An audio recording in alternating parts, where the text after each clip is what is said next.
Well, welcome to the Gerharz Podcast. We are pleased to have the owner of Arctic Island today, Mel Menon. And thank you so much for coming. And we just literally met 10 minutes ago, so I really appreciate you coming on. Tell us a little bit about your business. So the business is great. It's an ice cream shop. It's down in the valley. So it's right across from Meacham Field and right across the street from the Cecil Community Center, which used to be a firehouse. So it's kind of positioned at this really nice corner where there's a lot going on in the city that's, outside and community oriented. Mm-hmm. A lot of schools in the area. The ice cream shop's been in business for 72 years, going into 73. That's amazing. Yeah. So, they've been serving customers down in the valley and in the community for a really, really long time. So are you the third owner? Yeah. Yeah. So you're third generation? Yeah. Kind of. It's exciting. What has changed since you've bought it in March? I know COVID happened, but have you seen something like, do people go, oh my God, it's changed owners, and I don't know if I'm going to, you know what I mean? Like, we bought a business, a 70-year-old business, and we struggled a little bit with people like, oh, it's not the same, it's not. Right. And we tried everything we could do to make sure that people that walked into Central had that same feel. Yeah. Have you seen that within your business? Definitely. So I bought it in May of 2019. Okay. So we just kind of came into, we're a year and a half in, and I had been a customer for a really long time. So my mom used to live right up the road on Midland Avenue from the shop, and so I was familiar with it. It was dear to me, as a community member. Mm-hmm. So I did feel like it was really important that I kept a lot of the traditions going, and the legacy of ice cream down in that corridor is really strong. Yeah. So it was important that we kept meeting the customers where they were at, and people are really serious about ice cream, really serious about it. So there's certain things you just don't mess with. You change it incrementally, and you change it in the tiniest little ways. So I think that there was a lot that was working. So it wasn't a situation to come into and say, well, everything's got to go, we got to change it all now. It was more like, what do people love? And how can we make it even better, or how can we source our ingredients ever more locally, or things like that. So it was kind of like these subtle little ways that we tried to alter things. And we did not dramatically change anything right off the bat. Yeah. Part of the reason we didn't do that is because, it would have been, it was the middle of ice cream season when I took over, and it was once people are locked into their ice cream tradition for the summer, you don't want to mess with it. Yeah. But also because there was just so much that was working. It was so good. A lot of big corporations come in, and I worked for a huge food service company before Gerharz, and they would literally do the same thing. There was good points, fix the bad points, and then improve on the back of the house stuff that, accounting or purchasing or human resources. But most of these companies had great food, great service, and that's kind of what you fell into, right? Totally. They had great. It was there for 72 years. It's well, something's working, right? Yeah. So we're not gonna massively change anything. We weren't gonna come in and say, well, okay, now everything is gonna be, organic and vegan or something like that. Right. But now we actually do carry quite a bit of organic and vegan product, and we kind of just snuck it in there over time. Very naturally.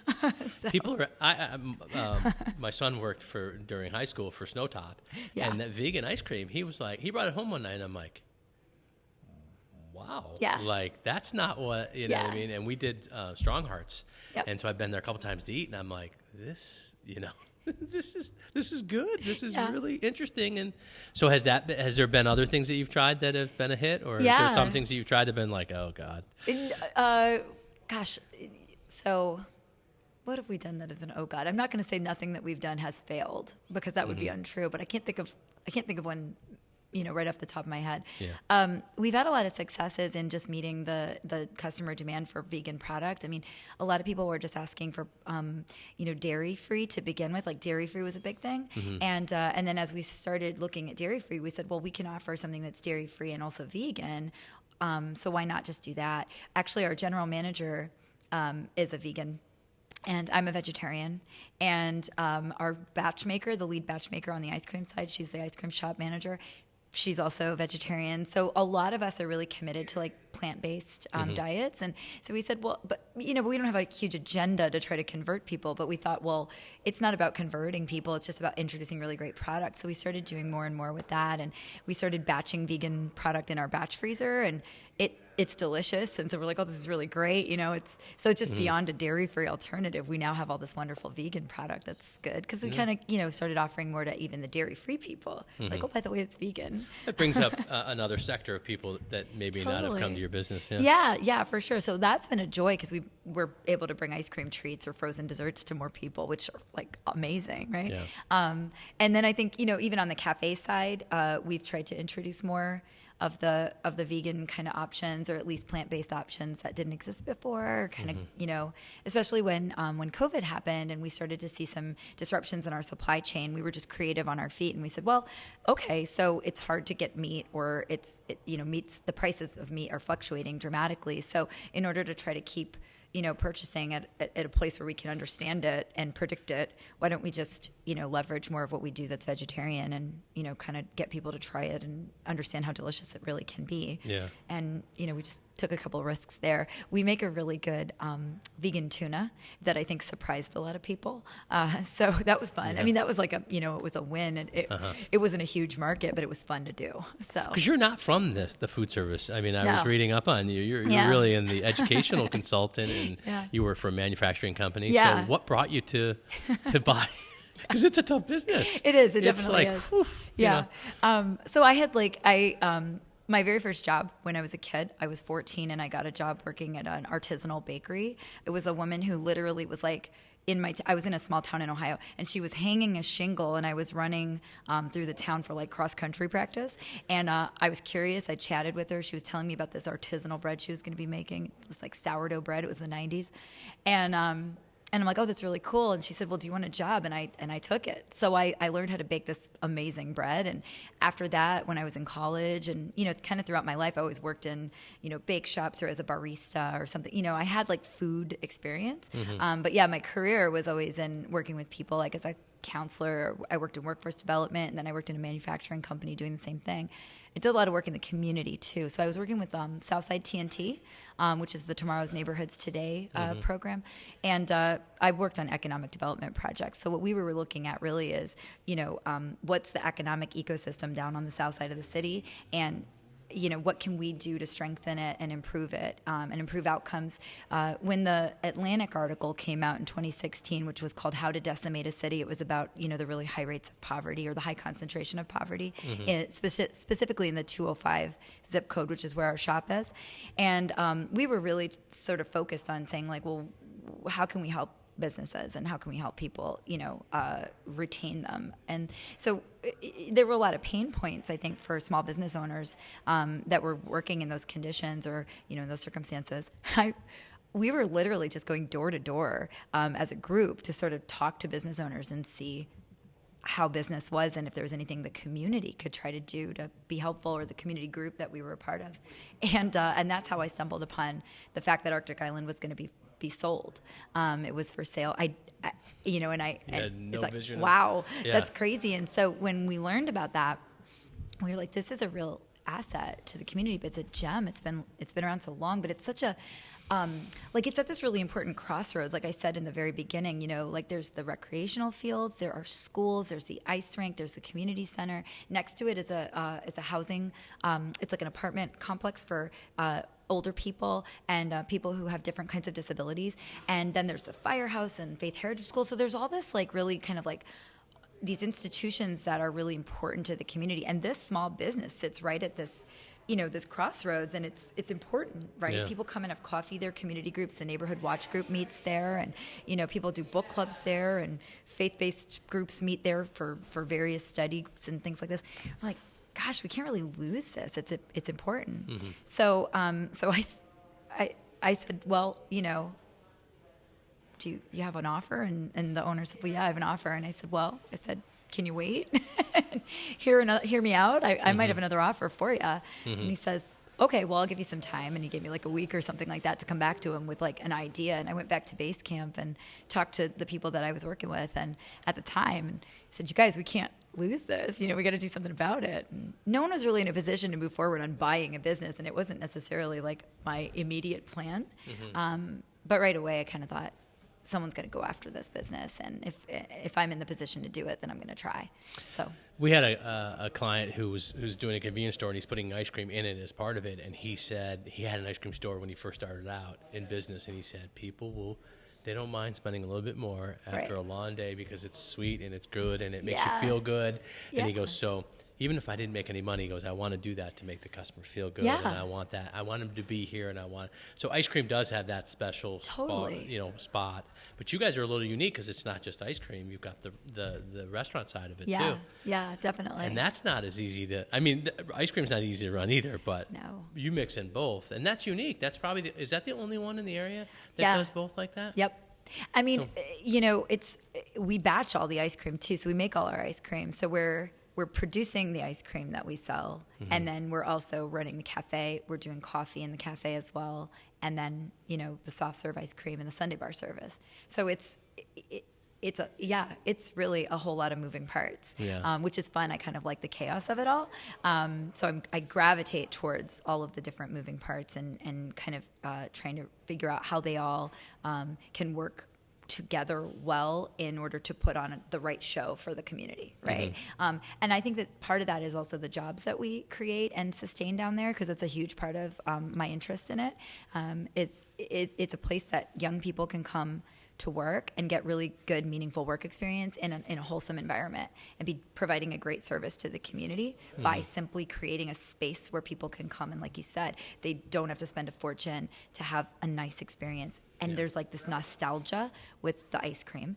And then in the cafe side, there's this, you're feeding people, you're nourishing them. Well, a lot of the people that come and stop in for lunch at the cafe, they're like, they work for the city, or they're working at one of the landscaping shops nearby, or they're nurses or doctors that work at the different institutions, or they're medical assistants. So they're people that they need food that's going to sustain them for their work day, and they're providing these really great services. So we take it seriously when we're like making a sandwich. It's like it's got to be a good hearty sandwich to sustain someone. Or if they're having a meeting there, they got to have a nice environment to have good conversation and feel comfortable there. If they're getting ice cream with their grandson, I want that to be a special experience. I want them to look back on that day, and remember when the ice cream fell on the floor and we replaced the scoop, or whatever it was, you know what I mean? So now OCC, I would imagine that helps when they're back in session. And yeah. So OCC is right up the hill, and then we've got the city schools have quite a few locations. I didn't even think there's of that. Clary, there's Elms, there's Danforth, which is now Brighton Academy. So those are expeditionary learning academies. Then we've got Van Dyne Elementaries right there, Faith Heritage School, and then Syracuse Academy of Science Charter School. The elementaries right there. So really, right next to us are a ton of schools, and young people and teachers and administrators and bus drivers and you name it. People are coming and going constantly through there. Yeah. Do you feel like it's only been a year and a half? Like, has it been like, did you think, I'm going to work 10 hours a day or 12 hours a day, or what I mean? Like, you always look at it and say, oh, I can do that. That's not too bad. And then you get in and you're like, oh my God, there's so much more. Did you have that? Has it been overwhelming? I think I expected it to take over my life. I expected to put in a ton of hours, because that very first job I had, I watched the woman who started her bakery. She was there 20 hours a day. I watched it and I lived it through her lens. And then, I expected it. It's one thing to expect something. It's another thing to be like in it. So I would say this, when I did it, I was old enough to be more humble than you are when you're like in your 20s, So I'm old enough to be humble enough to know I don't know everything, but I'm young enough to have the energy to do it. Yeah. So I kind of felt like I was in the sweet spot. What probably made it the most interesting is the entire fourth quarter of our first year in business was the pandemic. And I don't think anyone could have seen that coming. Yeah. So we kind of we made it through our first summer, and then we got into the fall and the winter, and we're like, okay, we're doing this, we're coming around the bend, and we're really looking forward to this first full ice cream season, which really ice cream season starts in March. So we're going to the shows in January, February. We're gearing up. We had some really great ice cream socials that we were able to put on and facilitate in the winter, which were fun. And we had a bunch of them booked, and we were booked to do graduation parties and all kinds of stuff with ice cream. And with the cafe, we had all this catering that was picking up. We were doing a lot more with catering. So we were really projecting like this great, like last quarter of the year, like we're just going to, and then the pandemic hits and we're like, well, okay, this is happening. Got to regroup and do things entirely differently. So yeah, for year one in business, I think it was an expected amount of really hard work and then an unexpected kind of like growth. Like we're like, oh, this is awesome. Things are happening faster than we thought. Business is really good. And then a pandemic. But we still have our lights on, so something's working. It's weird. We had Nick from Toss and Fire on last week, and he started at 14 in a pizza shop, and he grew from, one position to another, and it kind of started that fire in his belly. Totally. And to hear you say at 14 and you were doing I think I had a boss who said, if you don't love helping people, get out of this business, because it's so true. And then I live kind of by a thing: if you love what you do, you never work a day in your life. So if you love what you do, I can't imagine some of these people. I say to my son all the time, I don't care if it's cleaning grease traps or cleaning hoods, or if you love it and you're passionate about it and you can't wait to go to work, make it happen. Oh my gosh. Do it. But but this business is about helping people. It's so much, and it's about relationships. Right. Anybody, you can go get ice cream anywhere now. Yeah. Yeah. But like you and I talked before we got on air about the pistachio. Like that's where I go. Yes. You know what I mean? And I live in Fayetteville. So, but I know it's there. It's always good, and it's a cool place. You're so right about that. I mean? And you're so right about the relationships. Mm-hmm. And the relationships you build with people through food are really intimate, right? Mm-hmm. I mean, that's that's their jam. Like if somebody comes for their coconut almond fudge ice cream, I mean, that is their thing. It's going to hit that place in their soul. You know what I mean? That is the ice cream. And I think, a lot of times the younger kids come in and they're starting their work lives, right? And we try to explain to them, like, look, okay, the most important thing, like you may make a mistake with the whipped cream or the whatever. The most important thing is that you make eye contact with this customer and that they understand that you are going to try to provide them with a great service and give them something special. Yeah. And they're like, well, it's just ice cream. It's like, no. No, there is no such thing as just ice cream. Wait and see. And you're really right, because it's like it's this intimate thing. And again, it's not like they're spending a fortune on it. It's not like it's not a steak dinner. Mm-hmm. But it's that thing you can always do. It's like a lipstick industry, right? That's the phrase. Like you may not you can hit hard times, but you can spend a couple bucks on an ice cream. You can take your family for ice cream, maybe not for the steak dinner. Yeah. So we kind of make sure that it's always like a special thing, but you got to talk to your customers and understand where they're at. We have all these like affinity groups for ice cream, like people like the pistachio people. There's the pistachio people. We've got the lovely ladies of lavender. We make a lavender ice cream that is to die for. It's like lavender and lavender honey. Let me tell you something about lavender. I'm going to tell you about lavender. Yeah. First of all, our lavender is amazing. The way our recipe is incredible. It's so good. I've had a ton of lavender ice cream in my day. I love it. Ours is amazing. And I'm not unbiased, but I say that as a person who's had a lot of lavender ice cream. Mm-hmm. Well, it's always the ladies that buy the lavender, but I also know they're buying it for the men. But we call it the lovely ladies of lavender because we'll get somebody that calls in and be like, do you have the lavender? And then we'll hear like her husband in the background being like, ask about the lavender. We're like, Charles, you can also call. It's okay. I don't want people to think I'm having another gallon of ice cream now. Nobody wants to know. It's not for me. It's for my wife. It's like, okay, well, anyway. But we got that. We got the people that really, like, we've got our Cocoa Club, which is the coconut almond fudge people. So it's kind of fun to do that, where we have the banana maniacs. Those are the people that like the banana pudding ice cream. I'm telling you. Where do you come up? Are these all that when you bought it, you got all these recipes, or have you added to the? We've added. Yeah. So I have this incredible batch maker. She is just a talented young woman. She joined the team. We had a batch maker who was awesome, who followed all the original recipes, and she had some innovations. And then we brought on this other batch maker, and she's an artist, man. I mean, it's unbelievable. So we kind of combine our minds to develop each recipe. So what we've done is we've actually looked through each one. We take all the original recipes, and then we kind of like had these like ideation sessions around each one. And some of them we said, nah, it's awesome as it is. This is the gold standard. Keep it. Mm-hmm. We don't touch it. Would be one of those. Lavender. And then some of them we said, I got to tell you a story about this one. Yeah. So we made this ice cream called Charlie Brown. And Charlie Brown is like, it's a thing. People know about it. It's chocolate ice cream with a peanut butter swirl. But we're like, you know what? People that get chocolate and peanut butter, chocolate and peanut butter people, that's like a soul kind of thing. It's got we're like, ours is good. It's good. It's okay. But it's not, you don't take a bite of it and go, oh my God, this is amazing. So we started working on that recipe, and we had all these different iterations of it. Finally, we got to this one place with it, and we're like, okay, we're here. It's arrived. So the batch maker brings it out. She brings out our samples. We all sample it. And every single one of us said, oh my God, this is so good. We want to punch a wall. That's how good this is. Yeah. And then everyone looked at it and we said, we can't call this Charlie Brown anymore. Charlie Brown's all grown up. So now we call it Charles Brown. That's great. So our customers were coming and they're like, what is this Charles Brown on the menu? And we're like, try it. It's Charlie's all grown up. You got to try Charles Brown. Well, I'll tell you what. People tried that. Like, oh my God. Charles is all grown up. This is amazing. A bucket of Charles Brown weighs about 1 million tons. But I'll tell you what, I always tell the ladies, you won't need a boyfriend. You just need Charles Brown. I mean, it's amazing. So that's kind of the fun that we have with it. And I think what you said is really true. Like, never worked harder in my life. Yeah. But I love it. Yeah. So it doesn't feel like it. So what's a typical day? Because I literally, it's so interesting to hear. I've talked to everybody that I've done, and I know I get up at 6:30 and I go to the What is a typical day for you? Okay, so there isn't a typical day, but I mean, I'm up at 5:45 every morning, and I'm in bed by 11:30.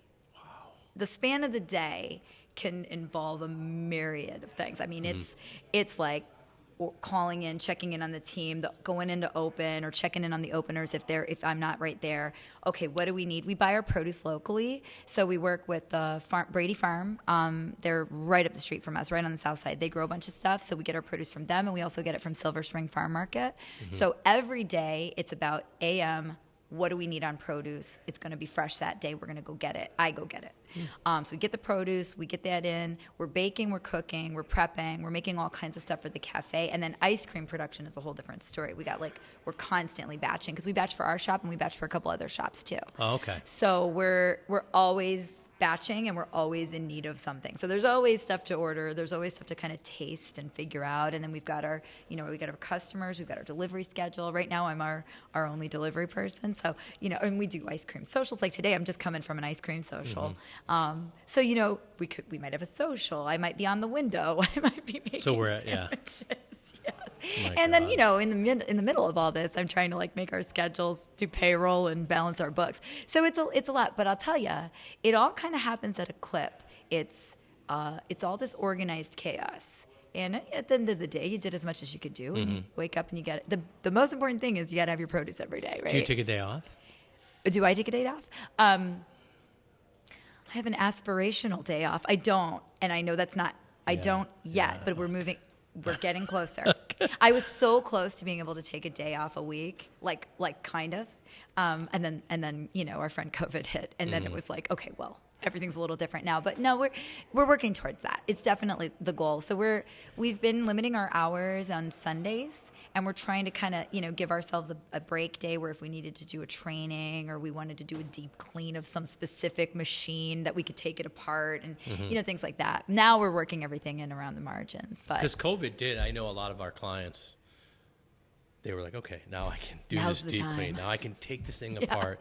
Santangelo's rebuilt his bar, redid his bathrooms. Yeah. I know at the Lincoln House, he redid a bunch of stuff, painted everything. Yep. Scotch and Sterling took everything out and put everything back, redid it all. Everybody had kind of a little bit of time to do that. Is that what ended up happening with you? No, because COVID coincided with ice cream season. So it was March, and that's when we ramp up. And so we've had enough of snow, and we want our ice cream. And we were like, wow. I mean, if it was going to hit at any point in time, for us, it was it hit really when we had just ramped up for summer and ice cream season. So we had the ramp up on the ice cream side, and then with the cafe, we have our dining room closed still. We do everything out our ice cream window. So we continued running our cafe, but because we had the doors closed, we were able to paint and do things like that. Sure, definitely.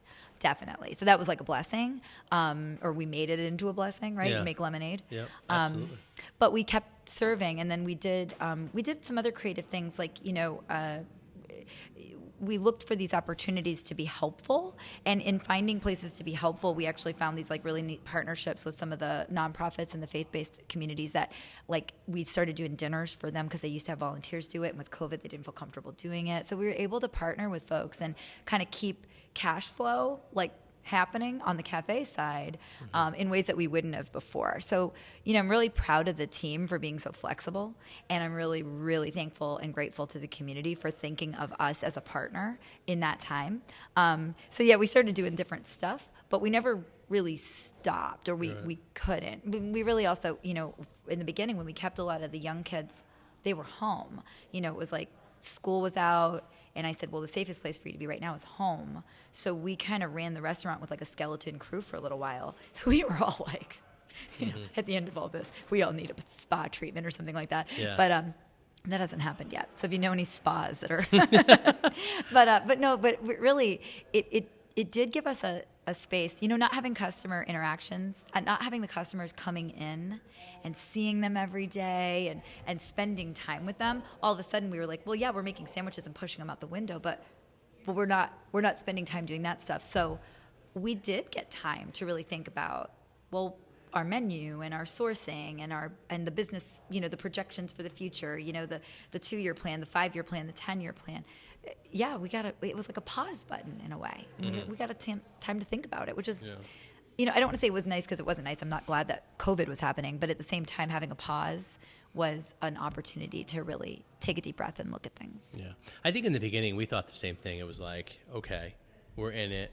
We're dealt the cards we're dealt. Here's what we want to do, and here's the things we need to get done. Yeah. But now that we're 6-7 months in, as we said before we got on there, the world needs a giant hug, and all I want to do is just go out and that connection with food and totally. And eating and drinking and socializing.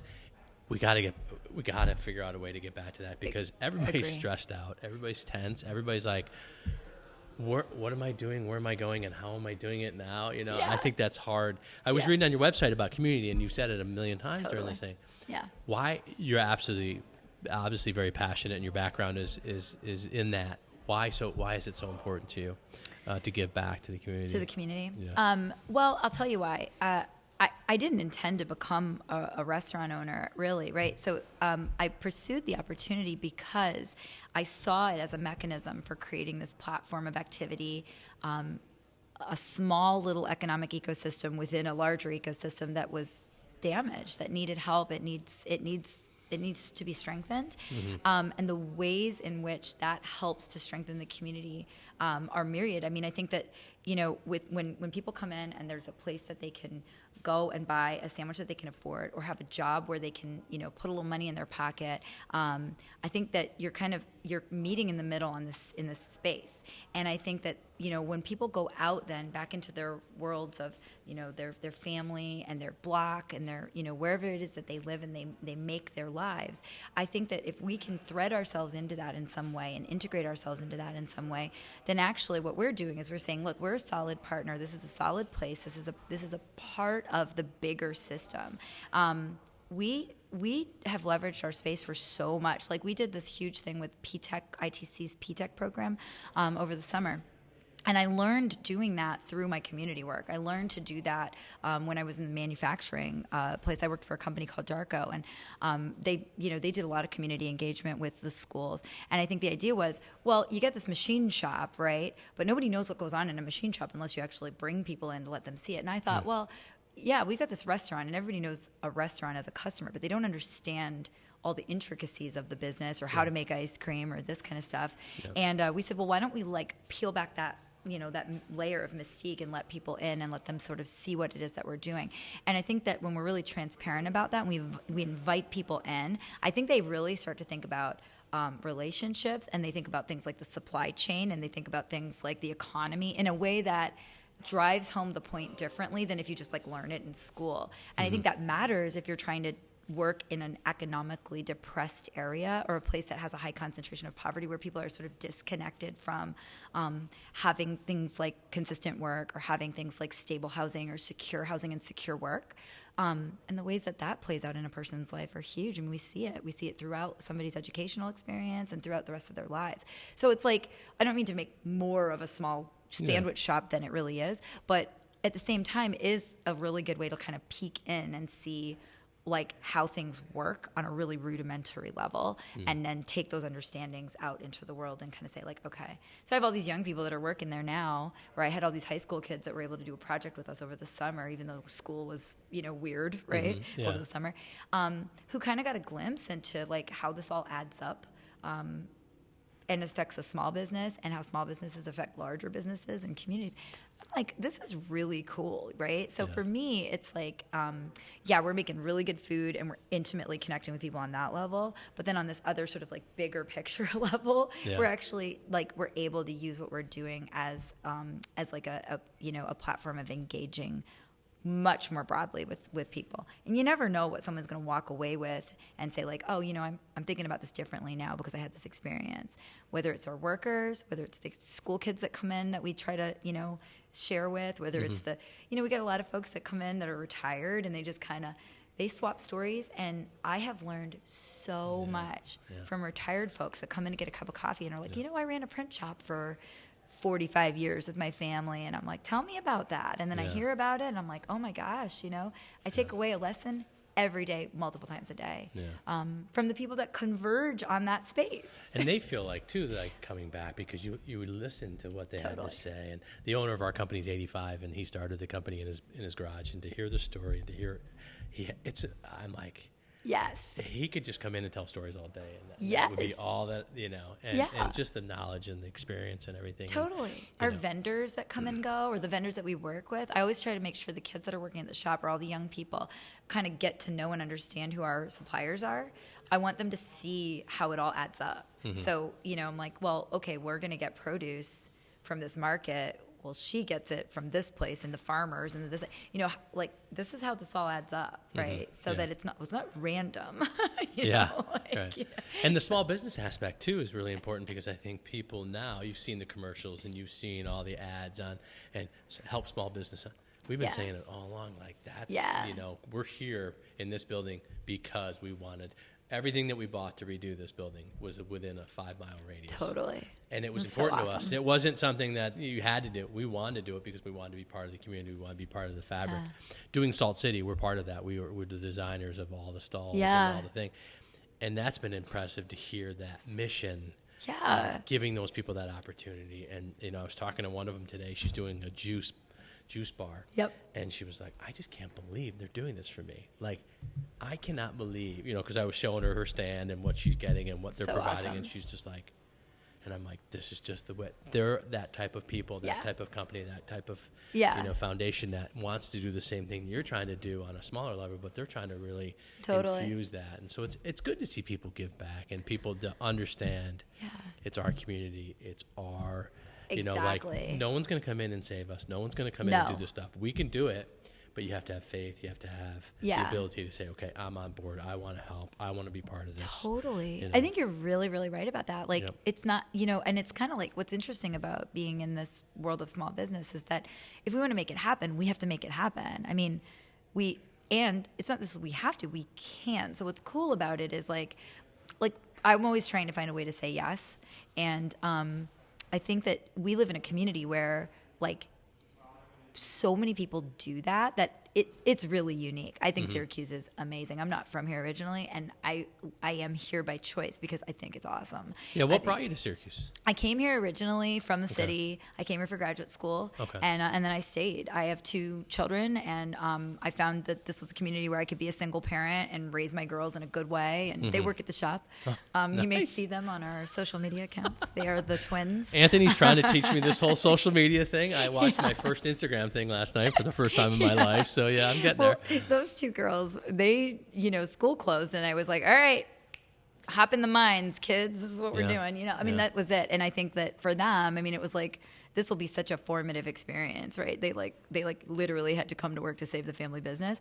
And I think a lot of kids in this generation, like they just, they had to do things way outside of their norm or any kind of expectation, and really surprise themselves with how capable they are to rise to these kinds of challenges. And I mean, I'm impressed with them all day, but I've been so impressed with everyone's response to this in Syracuse. It's so unique what we've done here, and the ways that we've remained committed to creating these opportunities and working together as community members, like what you're talking about, right? It's like the fact that we have that energy going on to build that space and create those opportunities there, and the fact that any of us that are willing and desire to sort of effect change, this is a place where you can choose to do that and really do it. I feel like we were climbing up the stairs, and we were just about to break the door open, and we're here, you know what I mean? And it might have taken us down a few steps, but like I think once this and they get through it, and we get the vaccine, and we do whatever we're gonna do, like the door's just gonna pop open, and Syracuse is gonna be like, okay, we're ready to go. I think you're right, and I think like in a way, it's like universe is like that, isn't it? Life comes in sideways and it humbles you, and you just have to be, and that's so important. We have to be humbled. We have to be able to like have things knock us down a little bit and realize that, oh, okay, all right, cool. Like I thought it was going to be one way. That's not how it is, but it is this way. So like, let's do this. This is what we're doing now, And do you see some of the things that you've had to do because of COVID staying? Yeah, 100%. Yeah, see, that's what I've been saying. Some of this has been good. Yeah. I mean, it's sad. This thing is horrible, but some of these little, I'm not a big fan of the mask, but the gloves, the sanitizing, the washing, the shields. Yeah. Some of this, I think, has credibility and has something that should stay. I think it's really, you're right. I mean, like the sort of hypervigilance about the sanitation is awesome. I think it's great, and I think there's other things too, just like, I think the fact that we all had to re-examine our practices, whether on the micro level, like our personal practices as individuals, but also our practices as businesses, and really look at every single detail and say, the world has completely changed. So in the space of understanding ourselves in a new way, what is it that we do, and why do we do it this way, and do we have to do it that way? Like, just because it was the way. For us, it was awesome because, like, I bought a business that had already existed. So it's like, you hear a lot about startups, but when you buy an existing business, it's kind of like a totally different scenario because you inherit the legacy, which is a great thing. You get that whole 72, now 3 years of ice cream is awesome. But 73 years of ice cream shows itself on the floor, shows itself in the walls, shows itself in the recipe books. You know what I mean? Kind of like, okay. So there's that side of it too. And I think that having to re-examine everything and really sort of go over it critically with a fine-tooth comb and sort of say, like, in the new COVID reality, like, does this all fit? Because if it doesn't, now's the time to sort of say, out with that. We're going to move beyond this now. We're going to do something different. I think it gave a lot of people a good opportunity to say, you know what? I was doing it just because that's the way we've always done it. Exactly. And they've had that time to reevaluate. I know when we bought Central, we didn't want to change anything because it had done. But then you have to do that critical analysis, and we were doing that and saying, why do we do that? Why do we do that? But they had a great business, and they were great people, and that it worked for them. But totally. But we were trying to figure out how do we not lose those customers and not lose those relationships and not lose that. Hey, think of Central, think of Gerharz, think of Central, and that was the hardest thing. Everything, it was kind of like, oh, if we do this, what happens? If we don't do this, what happens? And you're paralyzed a little bit to do something. But have you seen that in your business where you're like, oh my God, I'm afraid to change this, or I'm afraid to change that? Or did you just say, you know what, I'm going to try it? No, I think that, I think that I was reluctant to change anything right off the bat because again, when something works, why change it? And I think that sometimes people come in too heavy-handed on the change piece. It's like, change everything. But at the same time, I think that, what happens over a period of, people kind of interacting and getting to know you is that, no matter what, when leadership changes, the culture changes in an organization. I can say that, I came in and kind of kept myself to the back, right? Like I kind of just watched as an observer in the beginning, and then I just threaded myself in. I worked with everybody. I mean, like one of the first things I did with our now general manager is we had this wonderful, we call our tradition of cleaning the grease trap. We do it every month, and we call it date night. And we pick a night. We're the only two people that can stomach it and laugh while we're doing it. So we do the grease trap once a month. And but the very first time we did it, it was like, it was kind of this, everybody knows. Oh, Lord, God. Oh, God. If you've ever done one, right? It's like, oh, God. And so we were down there doing it. And, I just bought the place. It was like 3 days in, and it just needed to be done. It was dire, right? And we're down there, and I know that whole team was like, who is this new lady? I mean, first of all, who is this lady that bought this place? Who is this, what is this all about? And I'm down there in the grease trap, and I'm like, whoa, this is crazy. This is like grease lasagna. Like, I'm just like, this is insane, what I mean? And I think that was like this really important moment for us all as a team to kind of like, I think they understood then that I was going to be somebody that was in the trenches with them and can pull myself right out of it and look at the bigger picture and lead. And I've just done that consistently. Well, we just steered ourselves through a pandemic in year one. And I think, there's something about that really congeals the team, but I think the community as well. So, it's like it took a little while for the culture to shift to the kind of style that I bring as a leader. It's different than it was before. It's different than the founder's style. Right. It's always going to be unique to whoever's the leader and whoever's the team of the moment. But that doesn't mean that the traditions that sort of play out there or that the products that we serve have to change, right? It can be like the spirit of things can change even if the stuff itself doesn't. And when the spirit changes, I think everybody kind of picks up on that. It's like a little energy in the air or something like that that's different. I always say it to people because leadership to me matters. It really does. Whether it's, I've looked at Ryan and Ben and the governor. They've done a nice job, And if somebody can come out and say, hey, I would have done it this way, I would have done it this way. Well, back up. Who was around 100 years ago to tell us how to deal with it? Nobody was. But they knew they did what they did, and they had their leadership style. Where'd you get your leadership? Was it through school, or was it to be brought in? being the way you were brought up, or was it learning from 14 in the bakery? How did you? That's a great question. So I think my leadership style is something that's been cultivated over time. I have really, really been blessed by working for and with extremely strong leaders over the course of my upbringing in school, my family. My mom was a really strong leader. She's very capable. There are 4 kids in my family. My dad was in the Navy, and then he had a very demanding career. So my mom led our team, right? And I watched her do it. And I think that my parents were immigrants. They weren't from the U.S., so they were new in America. We're the first generation, and my mom just had to deal with everything, right? And it wasn't always easy. And I think that when we moved a lot, so you're in one part of the country and then another, and everything's different when you're in the South versus the North or the Midwest or whatever. So I watched that. I had really, great teachers and things like that. But I think sort of naturally, either you are or you aren't a leader. And if you are, there's 4 kids in my family, and I kind of jumped into that spot and kind of just kept going. I have had wonderful mentors, and I've been given opportunities to fail. Right? I got given projects because I'm capable, right? And I'm bright and I'm capable and I have energy, and then people gave me things to do, and if I screwed it up, I screwed it up. And then I learned from it, and I kept going. And I've just been really fortunate to have that kind of, support or those kinds of challenges thrown at me. So I kind of cultivated the style as I went along, and before I knew it, I was, just kind of inhabiting those roles because it was naturally where I was supposed to be. And, we just kept going with it, and I think and that's what, when I said earlier, when I was young, I had the hubris of youth, you know everything, and then you screw something up and you're like, oh, okay, I didn't know everything. And, but now I kind of know better, so I can ask questions when I have them. But when I know something, I'm confident that I know it, and I don't waver. Right. And I think that is that sort of sweet spot. And it's not, you kind of don't arrive at it until you've lived some life and worked for some people, a lot of people. I love that I've had as much work experience as I've had.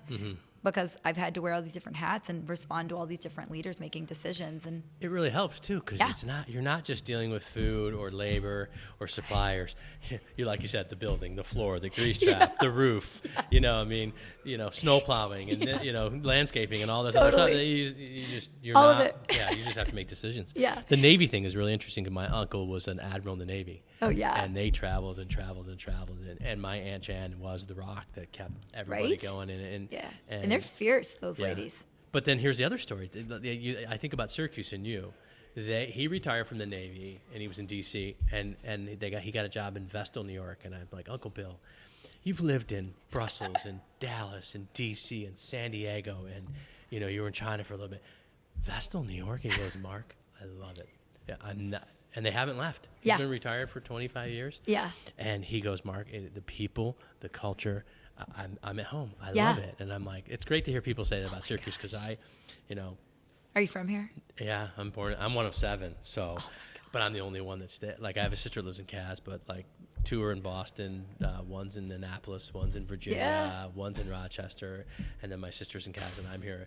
And I'm like, I just know. I've loved it from from growing up and being a part of it. And I just know. I don't want to, because my in-laws, I had to move in from Elmira to Syracuse, and they're like, ugh. And I'm like, I said to my wife, if you take me out of Syracuse or Fayetteville, it's not going to be pretty. Like, I'm not leaving. So, but it's, that growing up and knowing where you fit and knowing how you feel about it, it's important. And I think leadership, I look at it and say it's so important to the organization. It's so important. And the way you've kind of said treating the customers and treating your employees.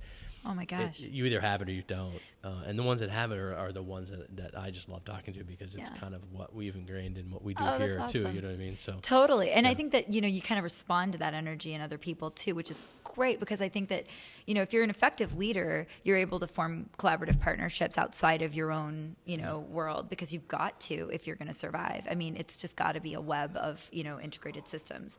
And I think that that's kind of the other piece, right? Which is, you gravitate towards those other energies, and it may be a completely unlikely partnership, but it's there because those energies connect. So, like I worked for a woman named Ginny Donahue at On Point for College, and she always said, go where the energy is. And I was the director there of the jobs program that On Point had. And she was really right about that. So we formed partnerships with, different businesses that provided opportunities for young people to, get work experience while they were going through college and or after. And, I couldn't have come in with a preconceived idea of, well, I want to work with these businesses. No, I had to go where there was energy, because where there's energy, they're going to create good opportunities and meaningful experiences. Yeah. And I kind of took that lesson into everything that I've done since I was there, and again, right, it's like an iterative process. You learn your leadership style over time. And she's a fierce leader, man. And she was amazing. And so I took that into what I'm doing now, and I've been, really fortunate to be able to connect with people. But I think that's what's unique about Syracuse too. I love it here because it's gritty. This place has got people work here. They get dirt under the fingernails and they work. Yeah. And I think that's really cool. And I think that that's where, when you're connecting with people, you're gonna find a bunch of people to connect with here. Yeah. I mean, maybe other people find that somewhere else, but for me, it's happened here, and I love it here. It's beautiful. Oh yeah. You drive around and open your eyes. This place is gorgeous. Yeah. Are you kidding me? Yeah. 4 seasons, and and just the opportunities that we have. Yeah. It's gorgeous. When we walk outside of our shop every night, me and the general manager, we walk out of the shop and we're always looking at some kind of beautiful moon. Halfway through the night, we're always looking at some kind of beautiful sunset. We're in the valley. It's setting over the field. Yeah. Gorgeous. I mean, you can't ask for a better view, right? And I mean, there's a million good views in Syracuse. You can't really go wrong. But I mean, we savor each one that we have. We really do. And I think, I like I said, I've lived all over. I love it here. I'm never leaving. That's great. Yeah. You talked earlier about social media, and I saw something where you're a big TikTok. I got to tell you, this whole new social media thing is completely. Oh my God. So Facebook, forget it. I tried. I just I don't know. Twitter, LinkedIn, I'm okay. Instagram last night, I don't know, but TikTok, tell me about this. TikTok is entirely my daughters. Oh, so they're 14 years old. They're twins, and they are, they were like, we really got to get a TikTok, and I said, I don't know about this, and Mom, we really got to do this. You got to wake up and be a real person. I'm like, well, real person, whatever. Yeah, exactly. I'm like, okay. So I made them a deal, right? So they wanted some other. They wanted to be able to do Snapchat. And I'm like a Luddite, really, at heart. I'm totally not a tech person. But so my daughters were like, please, we really want Snapchat. There's a pandemic. We're home. It's quarantine. We never see our friends. I'm like, okay, you can have Snapchat, but you got to steward the TikTok for the business. And if you do that, then you can have your Snapchat or whatever. Well, those girls took on that TikTok, and it's I'm like, oh, this is awesome because it's hilarious. It's fun. And you can post it on Instagram and LinkedIn and all these other places, and it just they kind of go. Are they doing all your social media for you? Not all, no. You're like, learn listen, some I'm here. tricks. I'm here. Learn Yeah. some tricks. No, I mean, we have a team and we all kind of do the social media together, but the TikTok is entirely them. And it is just awesome because, like I said, they're 14 years old, but they've come up with all these really creative things and they have a whole plan. They have this like staged development of the TikTok and I'm letting them do it because it's good learning experience. And at the end of the day, I'm not going to do a TikTok. No. Or am I? I don't know. But you're good. Stay tuned. You're open to all that stuff, right? As long as it's done correctly and you're as long as it's appropriate, which at least if they're doing it, I'm not really worried about that. But yeah, I'm open to it because you know what? At the end of the day, we have got to have fun. I mean, TikTok is so silly. It is so fun. They show me a million videos and I'm like, oh my gosh, it's really a riot.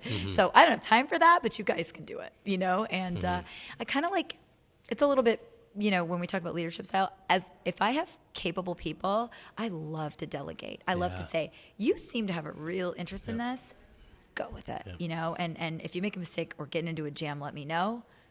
Just, go with it. And when I do that, I find that we get the most creative production. Yeah. We get the most delicious ice creams. We get the most hilarious videos. We get the greatest photographs for our Instagram account. And they have ownership and they have pride. Totally. And I always say, I was talking to someone today and I said to her, they're going to give you all the tools. Yeah. Don't come back and say you're not successful because they've given you everything. Exactly. Just do it. Just do it. Yeah, exactly. Don't come back with excuses. And I know it works because I worked for him for a long time, and the philosophy does work. If you go out and don't let it come to you. You go get it. Totally. And I think that's important. And then I think they gotta feel like people gotta feel like stakeholders, and they gotta take ownership of their production. And I think that's really important. And then they also gotta see that you're not just telling people what to do all day, you're doing as well, right? I'm right alongside them. We went through a pandemic together and, there were no rules, right? There were no rules. Nobody was like, well, this is what you do. Yeah. So we're like, there's a vacuum of leadership. Okay, well, we're just our own leaders in this one little tiny place, so let's just do this thing. Right. And we all just kind of pitched in and figured it out. And all the way through it, it was like, team, you are kicking butt. This is awesome. You guys, you got to acknowledge when people. And you couldn't do it all. I literally, when I looked at it, we were good. You're going to do this. You're going to do this. You're going to do this. And it worked. Yeah. And it worked. But you changed every day. Yeah. Every day was different. Every day was a new. I wish we kept talking about what's the next. It was the gloves, then it was the sanitizer, then it was the mask. I think we still have 10,000 masks left. Yeah. But what's the next thing? How much toilet paper do you guys have left? Be honest. We have got toilet paper. But literally, we were the only ones that had it for a while there, and we were like, oh my God. But who would have thought? Like, seriously, who was sitting there going, okay, the pandemic. Toilet paper? And it was like, and then it was, now gloves are ridiculous, Oh, yeah. Oh, my God. Are you gloves kidding? And I don't think some of that stuff is that. It's important and it's the right thing, but come on. I'm like, someone's at home with a stockpile of Beanie Babies and gloves. So true. The same people that bought all the Beanie Babies are the ones that have all the gloves right now and the toilet paper. That's so true. So how many employees do you have? We have 30. Holy. Yeah, but we're coming off of ice cream season, so now we're coming back down. Ice cream ends what? End of September? Pretty much, yeah. We're we never stop making it. We never stop serving it. We do it all year round. But the actual Sunday bar service, we're gonna have a final weekend, which will be the last weekend of September. I think that's the 26th, 27th, and then the Sunday bar service. Those kids, pretty much, we kind of have two groups. One's like the college kids; they start us off. Yeah. And then when they go off to college, we bring a second fleet in of like the high school kids, and they kind of finish us out. And so end of September, our staff will go back down to like our normal year-round crew, which is just under 20, depending, and maybe closer this year, maybe closer to like 15.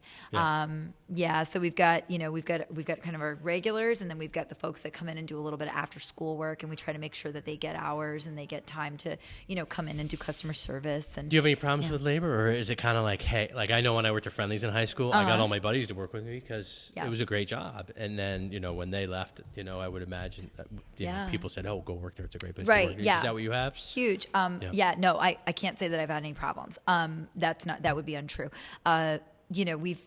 I never, when I bought the place, I never, I took everybody, right? It was kind of like part of the deal. Like, I'm not going to fire anybody. Right. We're just going to keep everybody around. And then naturally, right, somebody goes this way and somebody goes that way, and you kind of lose people. And then you start bringing people in that are kind of like, your crew. So no, we haven't had an issue, and you're very right about that. Like the word of mouth thing is huge. We're really, really big on hiring community members. So that's kind of that was kind of the social, contract that I made. Right. With myself and the community, this word community. So we've been bringing people in, and usually it's because they either are a customer, or they live nearby, or they knew somebody who worked there and they were highly recommended, or there was somebody that I knew from when I worked in the community. Yeah. And it's just, I've learned over time that, when you need something, it'll come along. If you're doing this whole energy thing we talked about before, you'll find your right person, but you have to have your eyes open and be willing to have those conversations. And you have that relationship, people, Huge. especially with like your suppliers and stuff. Like I can call a lot of people and say, it's Friday night at 5. Everybody, can you please help? Yeah, no problem. Yeah. You know what? Because I know if I call you, you're going to help me. And so Totally. And that, I think it goes with employees too, because can you stay late? Can you come in early? Yeah. It's slow tonight. Do you mind? Yeah. And that's the type of people you want. Absolutely. You got to be able to have conversations with people and build relationships. Yeah. And I think that's why, like today's generations of kids that are, the phone generation, I always say to everyone when they're at the shop, like the devices are gone. It's almost like when you're working, and especially in customer service, it's like it's a performance. You're performing your work. Right? That's why you call it a performance review. Mm-hmm. And so it's like, put on. Great thought. Yeah. So you just inhabit your character. I'm not saying be false. I'm saying be the character that you are when you're providing an awesome service to this customer, right? Mm-hmm. So you're not on your phone. You're actually like looking at somebody's eyes and talking with them, and you'll be surprised, because as you do that with customers, you're going to do that with your team members. You're going to do that with me. It's going to have a lasting effect. So sure enough, this generation needs to go away. They really, because there's none of this. Yeah. I always say to my son, people will say to my son, my God, I can't believe, what did you do to your, I'm like, he didn't get one of these until he was 16. There you go. And guess what? It's about this. It's not about this. Totally. And you're right about that. He had to put when he walks in, he has to put it in the door.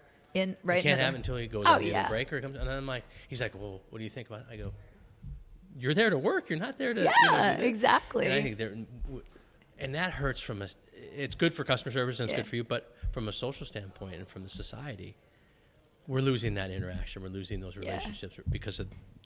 You know what I think too? I think with COVID, again, like the sort of the upside of this, I think people will be really, really yearning for face-to-face contact. Like we said, everyone needs a hug. Yeah. And I kind of think everyone needs some eye contact face-to-face. Yeah. So I think in a way, maybe it's like the pendulum will swing in the other direction a little bit. We got to like this extreme, we're really, really isolated. And now it's kind of like, oh my God, I really just like want to see a person's face in front of me that I can talk to.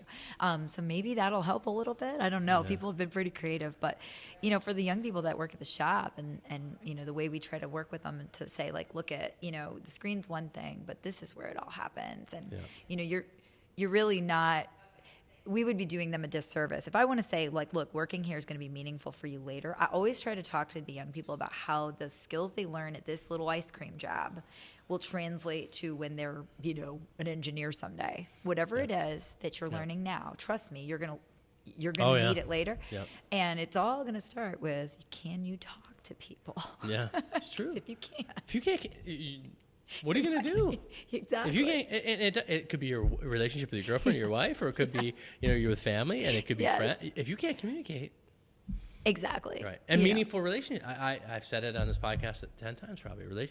It literally is the most important thing that we do. Business is entirely that. It's a relationship. It's a series of relationships that are always evolving. Mm-hmm. So, you got to manage those. And if you don't learn somewhere how to do that, I don't know. Well, I don't really know what that looks like. I can't. It's not my lived experience. Yeah, it's true. Well, thank you so much. Yeah, we're gonna have to do this again. This was fun. Hopefully, my bosses. We talked about work enough. But thank you very much, and have a great day. Oh my gosh, thanks for having me.